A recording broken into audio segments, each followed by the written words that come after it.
Pues, de hecho, creo que eso nos lleva a la segunda pregunta de nuestro programa, que es precisamente, sabemos que México en principio ya es uno de los países menos bancarizados, es decir, hay un porcentaje importante de la población que no tiene acceso a los servicios bancarios básicos, llámese una tarjeta de débito, por ejemplo. Y no solo eso, sino que además es un instrumento que una población importante también, cuando la usa la primera vez, no sabe cómo usarla, porque pues, pudiéramos dar por sentado que todo el mundo sabe usar una tarjeta de débito, pero la verdad es que no. Hay población que por sus condiciones, por su historia de vida, por lo que quiera, no lo sabe usar. Entonces este cóctel de situaciones genera que México sea además uno de los países menos bancarizados, lo que detona que por sí esta situación que mencionabas, Miroslava, donde muchos trabajadores operan desde la economía informal, que no es lo mismo que ilegal, ojo, ¿no?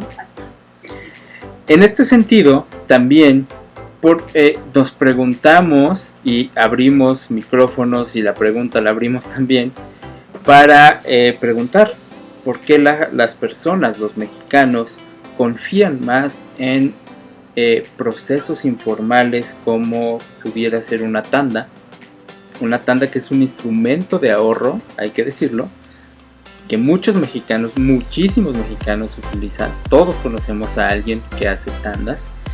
De hecho, hace un par de semanas estaba platicando con una organización que trabaja en el barrio Bravo de Tepito, y me comentaba que incluso hay tandas que hacen algunas chicas para hacerse cirugías estéticas.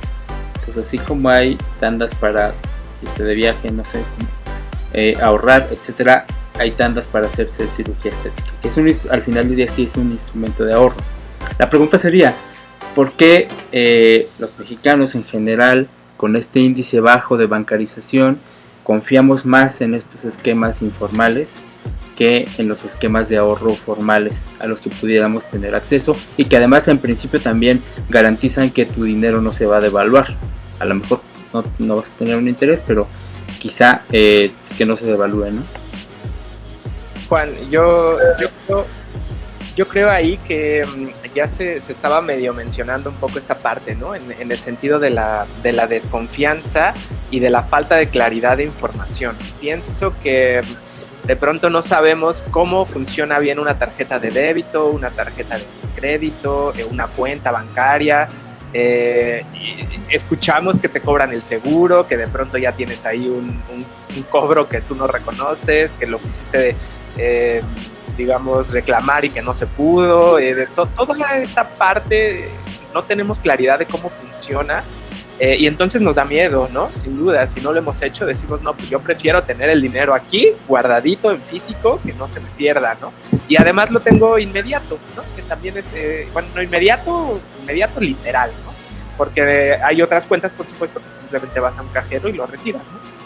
Pero el tenerlo ahí inmediato cumple también con esta parte que decía Rosaura, ¿no? De que queremos satisfacer nuestras necesidades o nuestros placeres de forma inmediata, comprar las cosas rapidísimo, y nos hace pues, mucho más sentido darnos ese placer inmediato que pensar en algo, aunque pueda ser también muy placentero, pero que tarde más tiempo. Entonces, tenerlo ahí eso creo que también pues ayuda mucho a que nos decidamos por estas pues otras maneras de ahorrar, aunque no sean tan seguras, ¿no? Incluso puedan ser más riesgosas o más caras. Esa parte yo creo que abonaría un poco. Bueno, a mí me gustaría retomar un poco los comentarios de Rosaura y Juan Carlos, porque de pronto nos tenemos que preguntar si los consumidores somos seres racionales. Todos tenemos bien claro que los seres humanos somos bien racionales, ¿no? De acuerdo a nuestra propia especie. Pero de pronto en la teoría económica hay un supuesto dentro del modelo económico que todos los consumidores somos racionales. Y por supuesto que en la práctica, en la vida real, en la economía real, esto para nada se cumple. ¿Qué dice el supuesto de la racionalidad? Pues que siempre vamos a buscar la mejor calidad al mejor precio y que vamos a buscar hasta encontrarlo y satisfacer la necesidad que tenemos que cubrir. Pero en realidad hay muchos factores que impiden que este supuesto de racionalidad se cumpla. Por ejemplo, hablemos de alguna mercancía o producto en donde necesitemos encontrarlo rápido, pronto.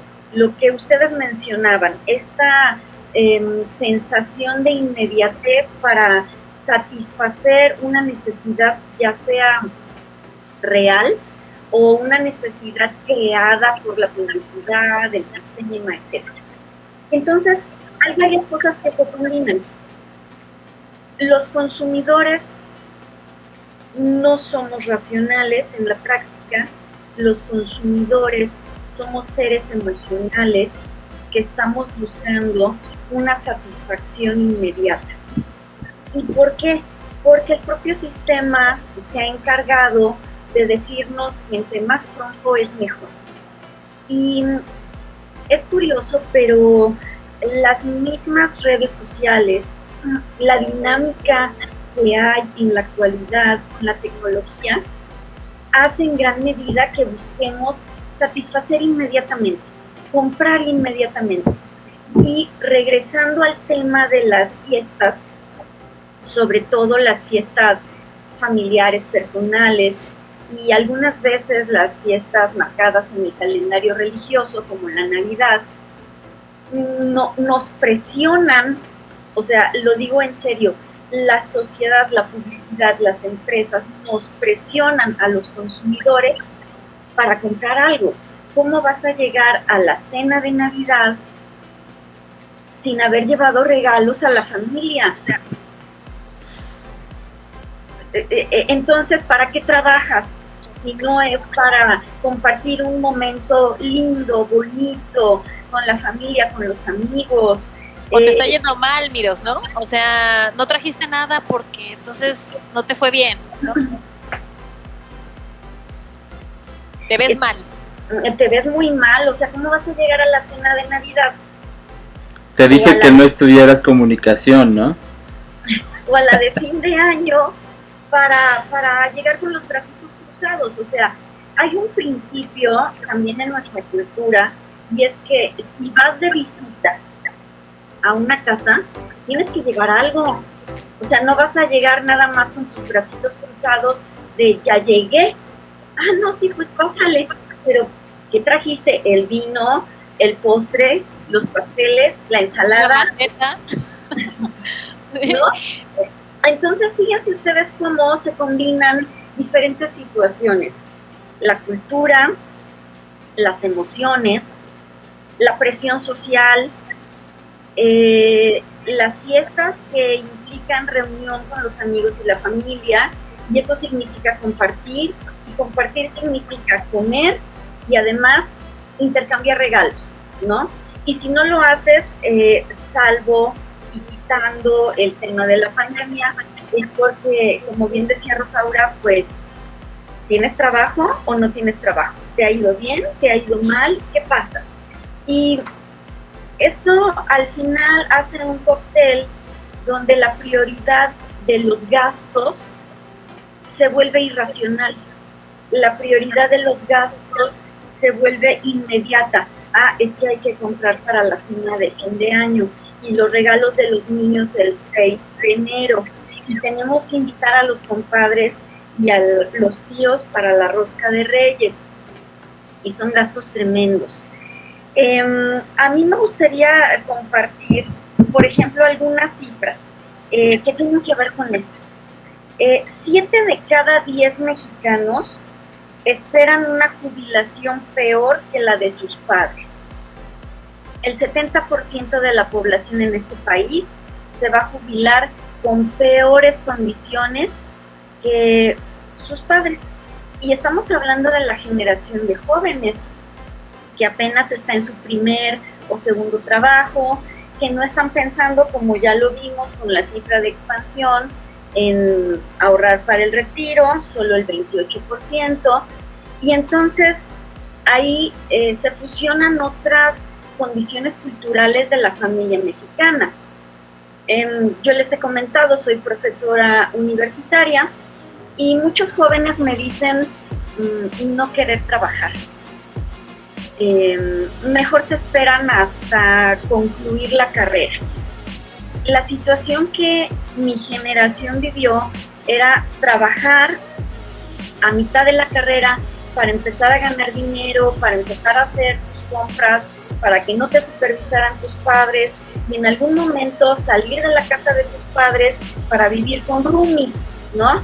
O para vivir tú solo. Ahora no.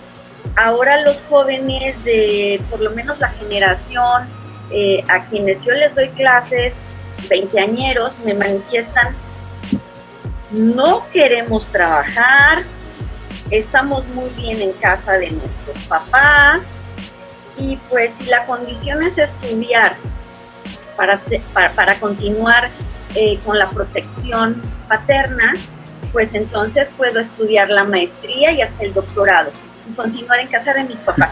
Y ellos tienen la obligación, pues, de mantenerme porque estoy estudiando.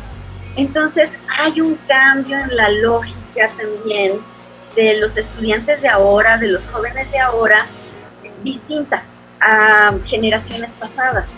En el pasado lo que queríamos era salir de la casa de nuestros padres, lo que queríamos era libertad, ganar nuestros ingresos. No, ahora es más cómodo estar en casa de los papás, porque la educación tampoco es represiva como en el pasado. Hay más permisos, hay más libertad estando en la casa de tus padres sin tener que trabajar. Entonces, esto hace también que los jóvenes piensen menos en un ahorro para el retiro. Pues, ¿de qué se van a retirar si todavía ni trabajan? Y están haciendo sus primeros trabajos a los 25 años.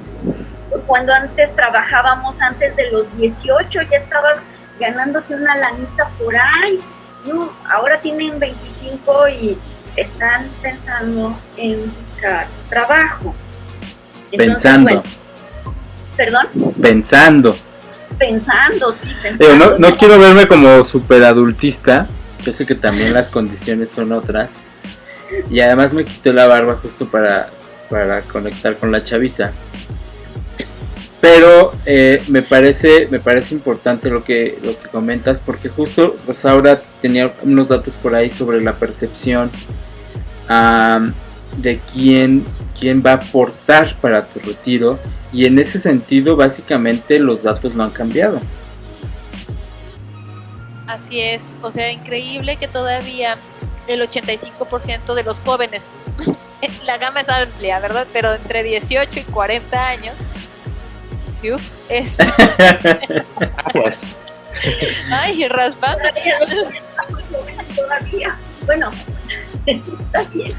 Pues es que si los 40 son los nuevos 20, yo digo que sí está dentro de los jóvenes, ¿no? Pero bueno, el chiste es que esta estadística te habla de que el 85% de estos jóvenes entre 18 y 40 años piensan que alguien más les va a apoyar con el retiro, con la vejez. Y esto sí es un tema que es para pensar, analizar, porque así como Miroslava comentó de Pemex, hablemos del IMSS. O sea, el IMSS también es una institución muy gastada ya, y definitivamente la cantidad de personas que vamos a llegar a la tercera edad van a ser más que las personas que van a estar en la edad económicamente activa, agregando el dato que nos acabas de dar, Miros, de que se empieza a trabajar un poco después. Entonces, las aportaciones del IMSS pues se vuelve muy limitado, ¿verdad? Definitivamente. Entonces es una utopía pensar que el gobierno nos va a mantener en la tercera edad. Es definitivamente, sí, utópico. Y todavía se cree eso. Ahora, las familias, los jóvenes hoy en día, entre un poco conciencia ecológica, un poco el tema de la responsabilidad, etcétera, tampoco están teniendo muchos hijos, lo que me parece personalmente correcto, ¿no? Los recursos son limitados en el mundo y está bien, pero pues tampoco los van a mantener los hijos, ¿verdad? Y seguramente, o sea, el perrijo o el gatijo no va a ayudarles mucho tampoco. Entonces, ¿qué va a pasar con estas personas jóvenes de 18 a 40 años que no están pensando en que son responsables directos y únicos de poder tener dinero en ese futuro, ¿no? Entonces, sí, esto creemos que es algo que en algún momento debemos sentarnos a reflexionar en el día, ¿no? Yo creo que es bien interesante eso porque también me hace pensar que tiene que ver con un negar una situación en la que ya no puedas trabajar, ¿no? De pronto eso te ayuda hasta no visualizarte en una situación así de dependencia, ¿no? Decir, yo soy muy capaz y todo el tiempo voy a poder ver por mí, ¿no? Pero pues en realidad no es cierto, todos vamos a ir a una situación de dependencia porque también venimos de ahí, ¿no? De entrada. Y creo que el tener esa capacidad de visualizarnos así, entonces sí nos ayudaría a ir pensando, bueno, en ese momento, ¿qué vamos a hacer, no? Y quizá como existe esta ley del Afore y estas leyes que de alguna forma van forzando a que, aunque tú no lo hagas, pues el Estado te va ayudando a que se vaya armando hay un dinerito que sin duda resulta insuficiente, ¿no? Y bueno, más por esto que también nos decía Miroslava de las inversiones que se hacen con ese fondo y demás. Creo que estamos en un momento, quizá ya nos pasamos un poco, pero estamos en un momento que es indispensable poner este tema sobre la mesa, ¿no? E ir pensando en planificar a ese momento qué vamos a hacer, ¿no? Los jóvenes, la gente que está trabajando en el sector informal, que ni siquiera ese ahorrito va a tener, ¿no? Y que quizás se le ha dejado mucho a la familia. Ha sido bien fácil decir, bueno, pues la familia que se encargue, ¿no? Ya pues los abuelitos tendrán que, pues, no sé, ir siendo apoyados por tu familia.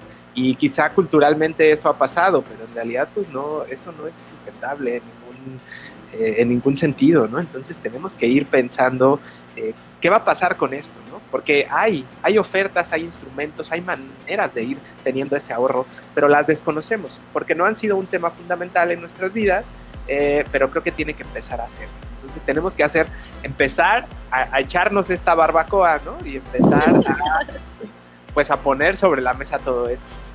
Yo quisiera construir sobre lo que tú acabas de decir, Robert. Fíjate que creo que también una parte importante es que cuando tú le dices a una persona joven, oye, ¿ya empezaste tu retiro? La palabra retiro, yo imagino que es como prescindible, obsoleto, ¿no? Oye, ya se retiró porque ya no, porque ya terminó, porque ya le va a dar espacio a otras generaciones. Así se maneja. Cuando el retiro debiera ser la graduación, el momento cúspide, la culminación de un trabajo bien logrado, ¿no? Oye, me retiro porque voy a vivir. Y entonces, el pensar que el retiro es esta oscuridad, este ocaso, ya me voy a morir, ¿no?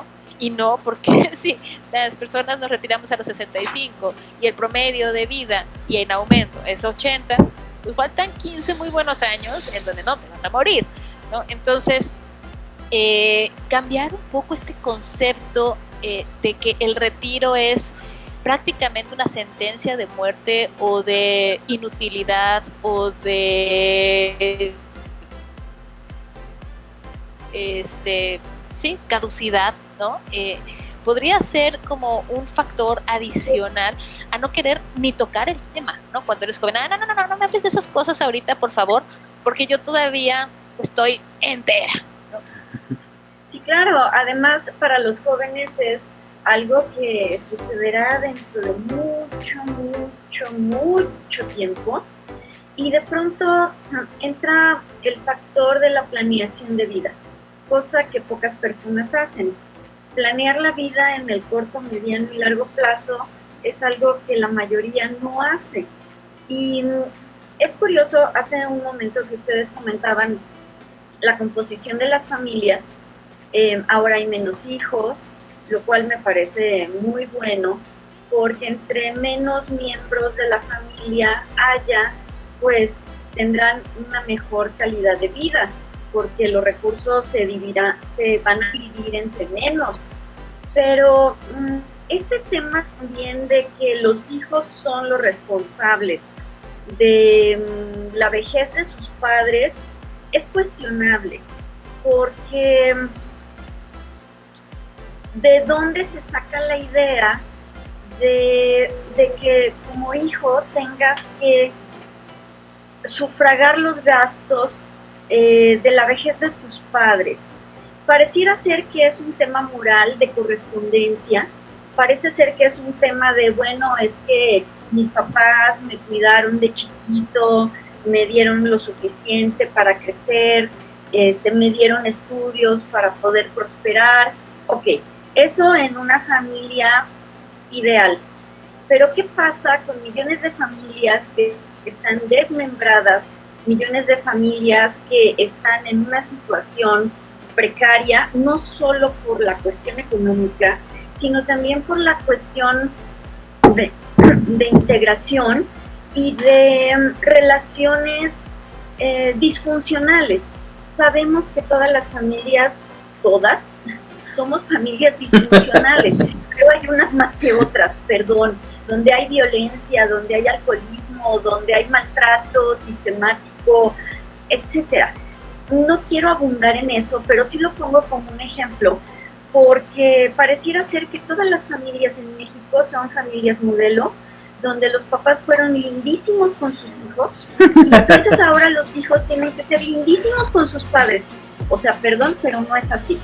Tenemos una gran cantidad de situaciones, desde la migración, donde papá y mamá se tuvieron que ir para ganar dinero, para alimentar a los hijos que se quedaron con la abuelita, y de pronto los abuelitos no son como en los cuentos de hadas, donde son lindos y hacen pan y pastelillos para los nietos, donde hay abuso, donde hay golpes, donde hay maltrato, porque los abuelos están resentidos, porque tienen que estar cuidando hijos a la edad que tienen, cuando quieren hacer otras cosas, pero lo hacen por el dinero que mandan sus propios hijos para cuidar a los nietos.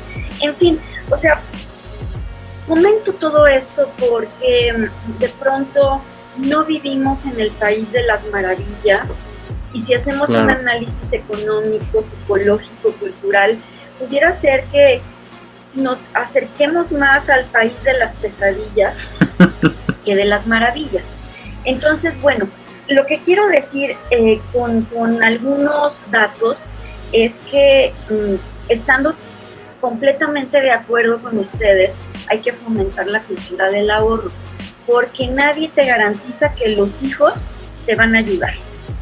Y como hijo, tampoco nadie te garantiza que los padres te van a ayudar, aunque tengan los recursos. O sea, no hay garantía de eso, y tampoco es una situación en donde fomentemos la dependencia hacia el otro. ¿Por qué? Porque la libertad y la autonomía de una persona pasa por tener los recursos económicos suficientes para ti, para tus gastos y para hacer lo que quieras con ellos.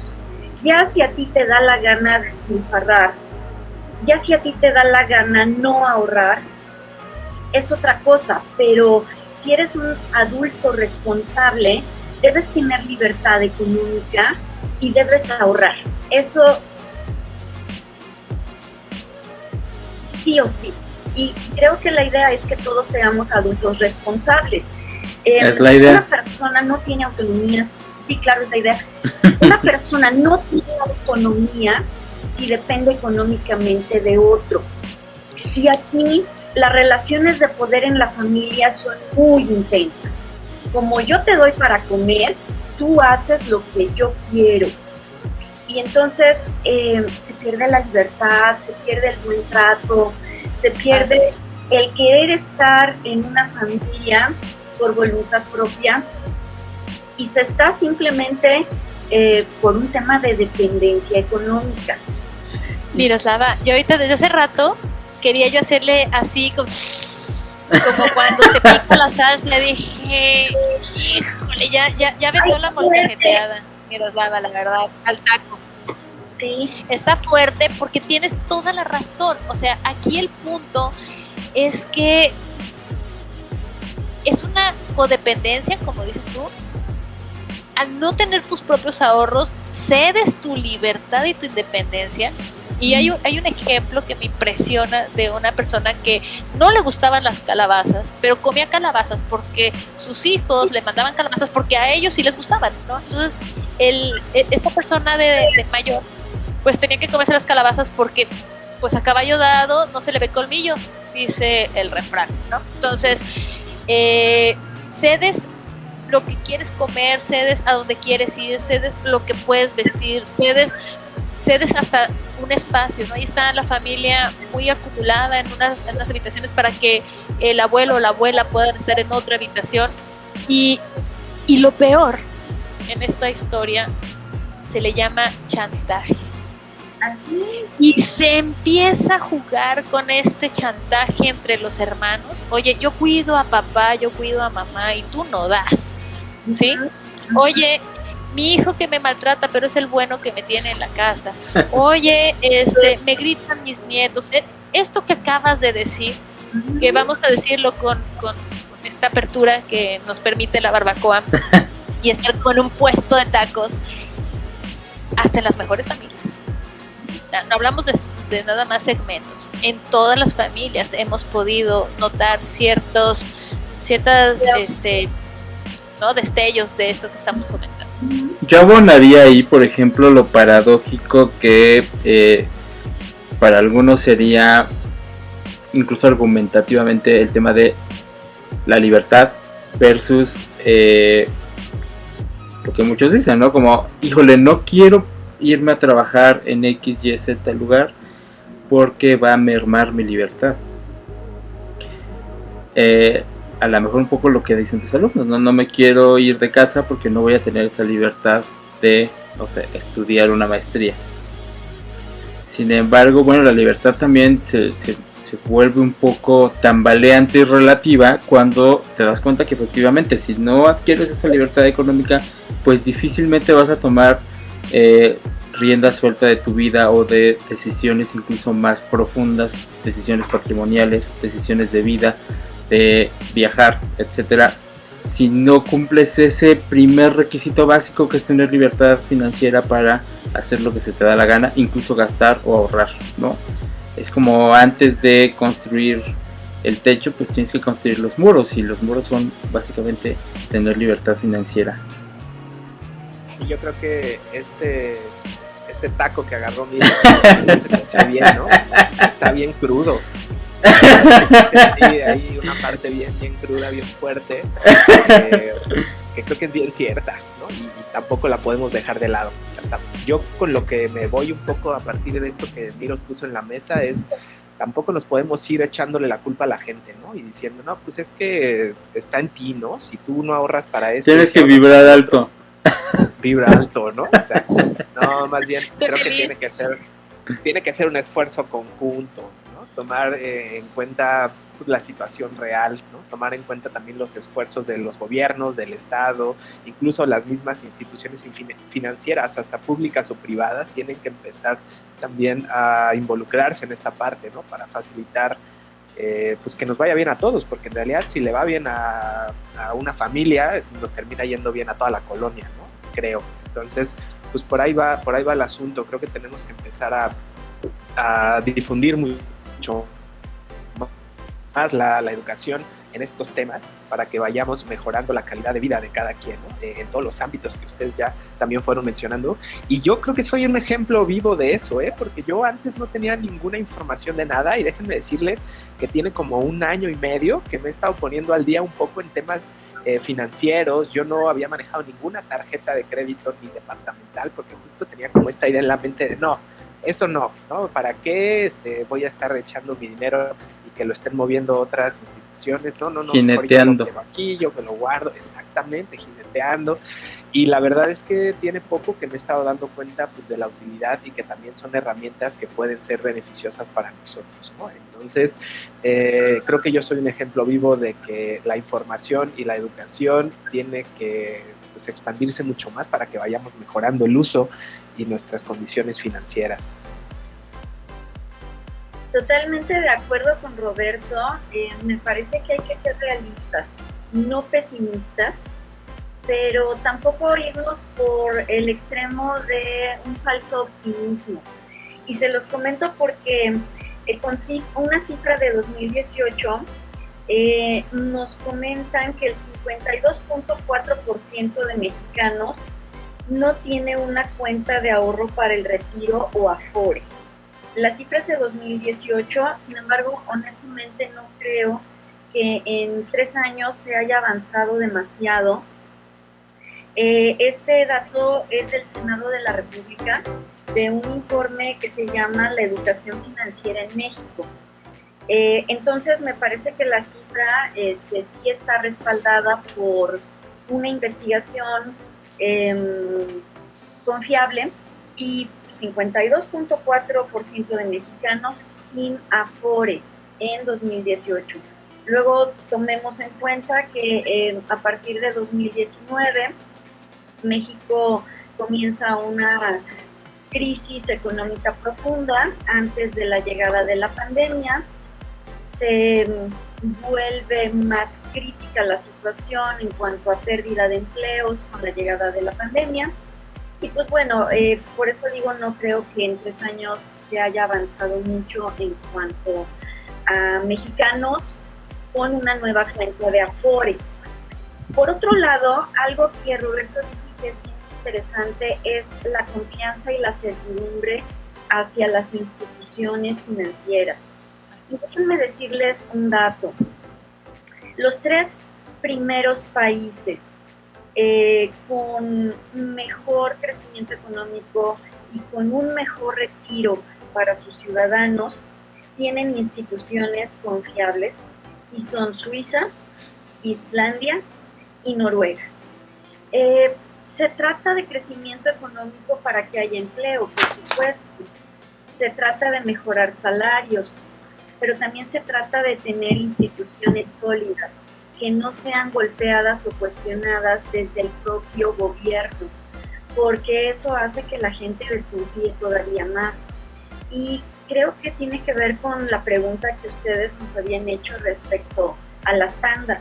De pronto la señora que vende sus tamalitos todos los días en la mañana confía más en la comadre, que es la responsable de llevar las tandas, porque sabe dónde vive, porque es su comadre, porque tienen amistad, incluso afecto, porque se han apoyado toda la vida cuando los esposos se fueron, en fin.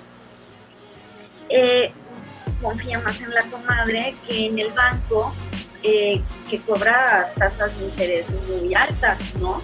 Y que cuando pidió un crédito, pues hasta se lo negaron porque no tiene un historial crediticio. Creo que esto es algo bien importante. ¿Por qué los mexicanos o algunos mexicanos no tienen cuenta bancaria? Pues porque no se saben la ruta y porque cuando quieren un crédito para levantar el negocio, para tener 2 puestos de tamales en lugar de 1, el banco les dice, pues no, porque usted no tiene aval, porque usted no tiene ninguna propiedad, ¿cómo le voy a dar el crédito? Si me deja de pagar, que le voy a embargar, oiga, pues de modo de los tamales no me sale. Entonces, los bancos también se tienen que ganar la confianza, ¿saben? Yo creo que aquí hay un tema en el que te abren las puertas cuando tú quieres depositar dinero en algún banco.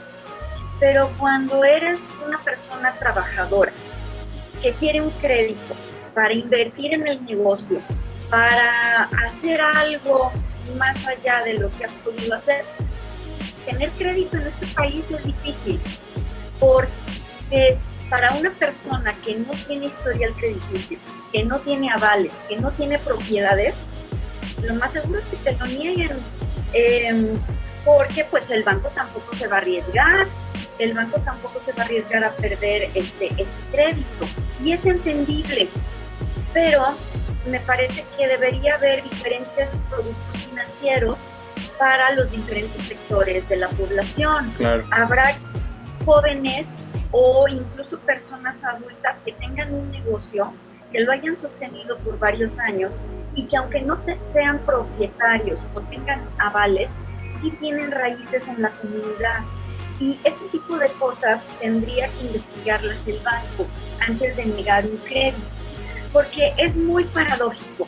Cada año la Asociación Nacional de Bancos en este país dice que se queda con dinero que no pudo colocar en créditos, que la gente no solicitó créditos, y eso es un tanto falso. La gente sí solicita créditos para invertir en pequeños negocios, en micronegocios, pero muchas veces se les niega. Los bancos quieren colocar créditos y la gente necesita créditos, pero a veces las reglas no son claras o los bancos no buscan la manera de tener solidez y confiabilidad con sus potenciales clientes, porque como les digo, conozco varias historias de vida donde la gente tiene negocios en la colonia durante muchos años, pero se les niegan créditos. Entonces, habría que hacer productos financieros un poco más flexibles, tomando en cuenta otras situaciones de vida y teniendo garantías que tal vez no son la propiedad, el terreno, la casa, pero tal vez sí las raíces de la gente en la colonia, tal vez sí evaluar el negocio, su potencial de crecimiento y entender que pues no todos entramos en la misma caja de reglas financieras que a veces los bancos establecen y que no todos entramos ahí. Claro. Qué interesante lo que estás diciendo, Miros, porque te estás metiendo en un tema en donde incluso, híjole, yo no sé, Juan, si sería a lo mejor para un tema adicional de la barbacoa, pero por ejemplo, ahorita estoy pensando en el ejecutivo del banco que puede tener enfrente a la señora de que quiere expandir su negocio de tamales, porque es un negocio, o sea, finalmente produce, transforma y gana recursos de ahí, y no la dejan porque no tiene historial crediticio y es de, yo cuido los intereses del banco, que es para donde trabajo. Ni siquiera pasa la propuesta para que se pueda analizar más adelante, ¿no? Entonces, a veces nosotros mismos como personas somos la barrera para proteger nuestro pequeño espacio seguro que puede ser un trabajo, ¿no? Entonces, híjole, creo ahí que viene con otro tema cultural, a veces el no echarnos la mano como mexicanos, ¿no? Tú sabes que vas a Estados Unidos y con quien más probablemente batalles es con otro mexicano. Entonces, ese tema creo que lo debemos de tocar, Juan. Yo quisiera dejarlo ahí como en pausa. Está buenísimo, Miroslava, realmente lo que acabas de comentar. Pero en el tema de la tanda, solamente un comentario rapidísimo en el tema de la tanda. Yo estaba pensando que tiene que ver con un compromiso social. O sea, no le voy a quedar mal a mi comadre. O sea, ¿cómo le quedo mal a la comadre? No, sí le puedo quedar mal a una institución que no tiene cara, no tiene a lo mejor una cercanía, es la institución. Pero a mi comadre no le voy a quedar mal. Entonces yo me comprometí, yo le pago. Y el tema de ahorrar en tandas o de rollitos, ¿no? El rollito de la renta, el rollito de y haces rollitos, los billetes, y no los metes en el banco y no los tienes todos, porque si no se lo entregas me lo voy a gastar. Entonces mejor de una vez se lo doy y así ya me libro de que si no me lo gasto. Entonces esa idea también de no lo puedo administrar, no lo puedo tener, porque si lo tengo me lo gasto, pues puede jugarnos un poquito también dentro del cóctel de decisiones, ¿no? Robert, ¿ibas a decir algo? Perdóname. Pues iba a apuntar también que justo con lo que decía Miros, creo que Y con lo que dices tú ahorita también, pasa un poco por las trabas, incluso a la hora de ahorrar, ¿no? Quieres sacar una tarjeta de débito y te dicen, bueno, pero tienes una comisión si al mes no la usas tantas veces, o si no tienes al mes un sueldo promedio de 3,000 pesos, etcétera. Y entonces, pues ya dices, no, ¿para qué? Si no voy a estar yo revisando cada mes si tengo o no tengo, ¿no? Te lo dejo acá, ¿no?